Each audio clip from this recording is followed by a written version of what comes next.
Vladimir Poutine doit rencontrer lundi à Sotchi son homologue Recep Tayyip Erdogan. Au menu des discussions, la reprise des livraisons de denrées alimentaires en provenance d'Ukraine. La Mostra de Venise décerne un lion d'or à Tony Long pour l'ensemble de sa carrière et organise une flash mob en soutien au peuple iranien. Pour la première fois dans l'histoire, un Américain et une Américaine remportent l'UTMB, le sommet du trail mondial à Chamonix, en France. Le président russe Vladimir Poutine doit rencontrer lundi à Sotchi son homologue turc Recep Tayyip Erdogan. Au menu des discussions, la reprise des livraisons de denrées alimentaires en provenance d'Ukraine. La Russie est sortie au mois de juillet de l'accord sur les céréales qui prévoyait une route sûre pour les exportations ukrainiennes. Il s'agit de la deuxième visite du président turc à Sotchi en une année. Elle intervient alors que l'Ukraine a dit avoir laissé 2 nouveaux cargos naviguer en mer Noire dans un couloir maritime alternatif, malgré les risques de représailles russes.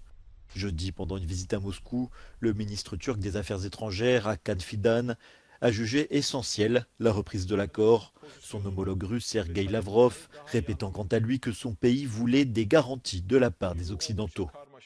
L'Ukraine dépend actuellement pour ses livraisons de quelques voies terrestres et d'un port fluvial peu profond, ce qui limite considérablement le volume de ses exportations de céréales.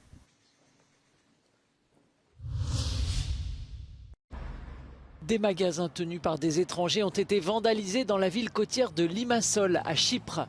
Lors d'une marche contre les migrants, des émeutiers ont incendié des poubelles, brûlé des voitures et causé d'importants dégâts dans des magasins asiatiques et syriens.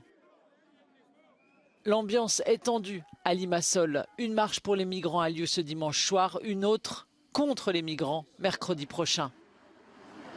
Le président Christodoulidès a tenu une réunion d'urgence avec son cabinet après le 2e incident de ce genre en 2 semaines.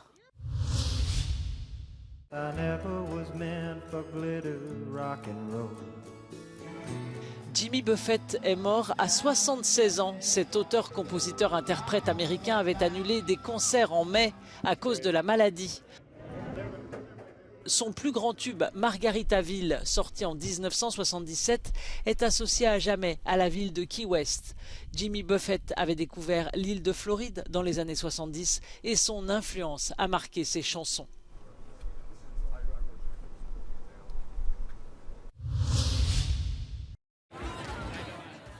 Pier Francesco Favino et Tony Servillo sur le tapis rouge du Lido de Venise pour présenter Adagio, le polar italien de Stefano Sollima, autour d'une histoire de vengeance et de rédemption.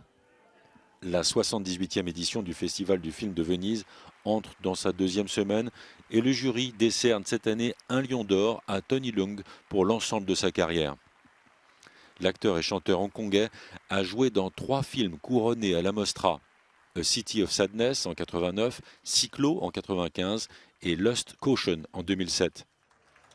À retenir ce week-end également au Festival de Venise, cette flash mob organisée contre la politique de répression du régime iranien. Damien Chazelle et les membres du jury de la Mostra se sont rassemblés sur le tapis rouge du Palais du Cinéma pour dire leur solidarité avec les femmes et les hommes qui luttent pour leur liberté en Iran.